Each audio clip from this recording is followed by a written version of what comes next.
What is going on, everybody? Welcome back to College Football Talk with Peter Burtonette. You might be able to kind of notice here, voice is a little bit off, kind of been battling a bit of a cold and a cough. Hopefully getting over it now, feeling a little bit better. Actually have more of my voice than I had the last couple of days. But in this video, I might be bringing you guys my thoughts on week 2.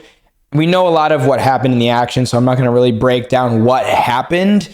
But what I am going to talk about is kind of what it means going forward. So kind of my takeaways from the week and what I think it means for the rest of the college football season. But before I get into it, if you go on to enjoy this video, please feel free to leave a like, consider subscribing to the channel, and turn on those post notifications so you're always up to date whenever I upload. But starting things out, the marquee game this past weekend was obviously Michigan at Oklahoma. Sooners came away with a 27-13 win. Quarterback John Mateer and the Sooners looked the part of college football playoff contenders, which you cannot say about another SEC team that played over the weekend. That was kind of on the fringe. I'll talk more about that in my next point. The defense is also looking really solid. Now, Michigan has some offensive issues that I'll talk about here in a second, but they're looking really good under Brett Venables, who has kind of taken over a little bit more of that role of coaching up the defense, calling the plays, all that. Talking about that Michigan offense, though, Bryce Underwood had a really good first drive. After that, statistically, did not look as good, but Joel Klatt kind of talked about this in his breakdown of the week 2 action. He wasn't like awful. He wasn't going out there and making terrible reads or throwing the ball into windows where he shouldn't be trying to get into. He still looked overall pretty good. I think the bigger thing is the question to ask is, what is Michigan's identity? Could it be passing or should they stick with running the ball? I mean, offensively, when you only put up 13 points, not a whole lot of offense. Yards per play was pretty low. I'll pop up that number here. And it was even lower outside of that Justice Haynes 75-yard run to start the second half. I think passing could be their identity in the future. Bryce Underwood is obviously a talented quarterback. He was the number one quarterback recruit in the nation for a reason. But I think he needs better weapons around him. Jim Harbaugh, when he was the coach at Michigan, recruited to be a, pound the ball, run the rock type of offense. So that means having some really good offensive linemen who especially specialize in creating gaps for the running back to go through. It also means having some good running backs, and kind of the culture around that allows them to bring in guys like a Justice Haynes who can pop off that run, which was actually the last time they did that was in 2022, and they had a run that long with, I think it must have been Donovan Edwards that season, maybe Corum. I know Blake Corum had a couple long runs. I don't know if he had one quite that long.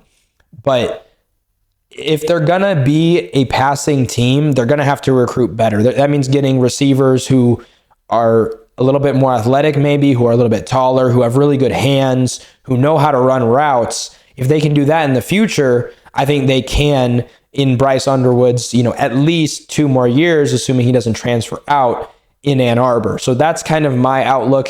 And then for Oklahoma, I think I expected them to win this one going in. I think they looked even a little bit better than I expected. I thought it'd be a little bit closer. And I think they, especially with the loss of the next team I'll talk about here, have a good shot at making the college football playoff.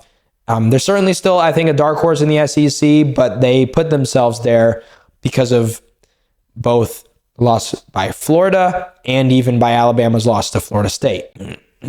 Now, talking about those Gators, it was a stunning loss in the swamp to South Florida. The Bulls came away with an 18-16 win, kicking a game-winning field goal as time expired. These Bulls are for real. Their team, a lot of people, myself included, kind of overlooked. I know they were a little bit kind of in that dark horse territory in the American. Some people were a little bit higher on them. I know I certainly overlooked them a bit. Alex Goresh, their head coach, Byron Brown, their quarterback, and really their defense has been leading the way into what will now be a top 20 matchup in Miami against the Hurricanes. So that's a huge game. I think, I said, keep an eye out. They might keep it close in Gainesville. I don't think they win, but they keep it close. I'm going to say it again about them going into Miami. I think Miami maybe is a little bit better than Florida, but I don't know. they're certainly, I think, the group of 5 favorite now. And a win over Miami vaults them certainly into, I think, the top 10. Goresh has this program in a place that they haven't been since 2007, probably. I think when they got up as high as number 2 in the country. This is a good team. They're for real. Gainesville, the Swamp is not, even when the Gators aren't at their best, it's not an easy place to go in and win. But the Bulls did that. And for Billy Napier, the Florida head coach, he's back on the hot seat. I mean, I don't think it's quite time to press the panic button. This is a loss to a good team who shut down, obviously DJ Lagway and then Maddox Madsen, the Boise State offense in their week 1 game. But they are going into probably one of the toughest 6-game stretches in college football history, and debatably one of the toughest, you want to call it a 10-game stretch in the history of college football as well. They're at number 3 LSU and at number 5 Miami, and then home against Texas. Those 3 games alone, if they can emerge with a win in any of those, then maybe they have a shot, but they'd have to win out from there. That's the thing. These next 3 games, they probably got to go 2-1. And right now, the way they are playing versus the way their opponents are playing, I don't see that happening. So I could very easily see an 0-3 run through that. Then they're at Texas A&M. Then they're home against Mississippi State, who just pulled a huge upset of Arizona State, which I'll talk about a little bit more here in a second. Then they're home against Georgia.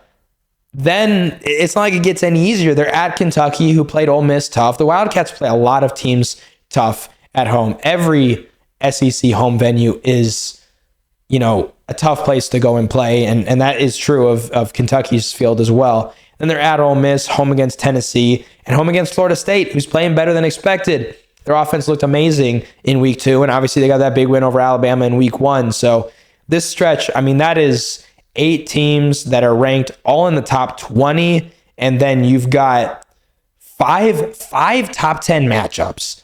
And you look at it just scaled based on what the Gators have looked like and where they're at right now. Yeah, they looked good week 1. That's against Long Island. They play an actual tough opponent, and they lose. So I think the Gators definitely have some things to work through. A positive is they did better on defense, at least than Boise State did against South Florida. But that offense is going to need to take some steps. And going into LSU, who's hot after their big win in week 1, that's going to be tough. And then you got Miami, who's also hot, and Texas, who's probably going to be playing a little angry. So it's hard for me to see this team getting to 9 wins this year. I think 8 would be incredible, and 7-5 is, I think, the most realistic thing right now. Next up, another kind of takeaway game, Iowa State 16-13 win over Iowa. Always good to see this. A really good rivalry game. Cyhawk game always delivers. It's always close, interesting. Last 2 years, it's come down to Kyle Conrarty's kick to win the game. The Cyclones, I think, could be the Big 12 favorite now after the loss that I already mentioned, Arizona State at Mississippi State. And just a quick aside for that game, how about the Bulldogs? Jeff Lebby and the Bulldogs were 2-10 last year. They were the worst team in the SEC. They were one of the worst teams in the Power 4 conferences. And they go out there and they beat the reigning Big 12 champs and a team that made the college football playoff last year. And that has a lot of their production back. How about Blake Shapen and that game-winning touchdown throw? And how about the Bulldogs as a whole just being able to get that win? That's a massive win for Mississippi State. And I think, yes, it's not a Big 12 game, so we don't quite know yet, how Arizona State will stack up in Big 12 play. But Iowa State already grabbing that win over Kansas State, who also probably isn't as good as we thought. The Wildcats lost to Army at home. So, yes, Iowa State, I think, is probably the favorite right now. But the Big 12 is always so full of parity. You never know what could happen. Any team, like Arizona State proved last year, can kind of rise out of nowhere and win the whole thing. And then for Iowa, it's kind of like the situation for Michigan. They bring in this really good quarterback who knows how to throw the ball, Mark Gronowski, and they don't really, kind of the opposite of Michigan. Michigan's kind of trying to pass the ball, and it's not really working a whole lot. Iowa doesn't even seem really willing to try, at least not extensively, passing the ball, and that resulted in what was, another pretty poor passing offensive showing. So I think the Hawkeyes, again, if you're going to want to lean into passing, it's not something that happens overnight like that. You could bring in a good quarterback, But Iowa and Michigan are both proving that you need good wide receivers and even offensive linemen who know how to block for the passing game to really make it work. So, and another thing, defenses, when they know you can't really pass the ball, this is something Klatt talked about in his video as well, they're going to collapse in, and then it's a lot easier even to stop the run. That makes it a lot harder. That's why Michigan and Iowa both got held to 13 points this past week. So those are kind of my thoughts on the big games last week. A couple of other kind of brief point takeaways. Illinois and Missouri, I think, established kind of preeminence among those college football playoff dark horse teams. Illinois gets a really good win against a Duke team that I've been pretty high on, kind of an ACC dark horse team, pretty dominantly. What was it, 45-19 in Durham. And then Mizzou gets a big win over their hated rivals, Kansas. That one wasn't as comfortable as Illinois', but it was, I think, 42-31 or something like that. So they, out of the SEC, are kind of establishing themselves in that dark horse range, while Kansas, back to the drawing board. I think this was a game going into the season. I don't want to say they expected to lose, because you always expect to win if you're a competitor, but I think Illinois and Missouri are both certainly in the college football playoff picture with those wins. Clemson, they look vulnerable. They went down 16-0 to Troy. They did end up going on to score 27 unanswered and come away with an 11-point win there. But the Tigers have not looked the part of even an ACC champion, much less a potential national champion. Finally, one kind of quick point from kind of those late games, because they often get overlooked. First of all, UNLV looks really good. I think they probably are kind of on equal footing with Boise State. So that's something to watch there in the Mountain West race. And then for UCLA, Nico Iamaleava transfers out there. He's off to a 2-0 start. So this is going to be kind of a key time for him. I don't think UCLA is really playing for anything bigger than probably a bowl game, but they're already on the wrong foot even for that. So those are kind of my week 2 takeaways. I'll be bringing you guys a preview and predictions of the week 3 action. Did about the same this week, did better against the spread though, didn't pick quite as many games. 6-7 straight up brings me to 11-13 on the season, and then 3-3 against the spread, which brings me to an illustrious mark of 5-12.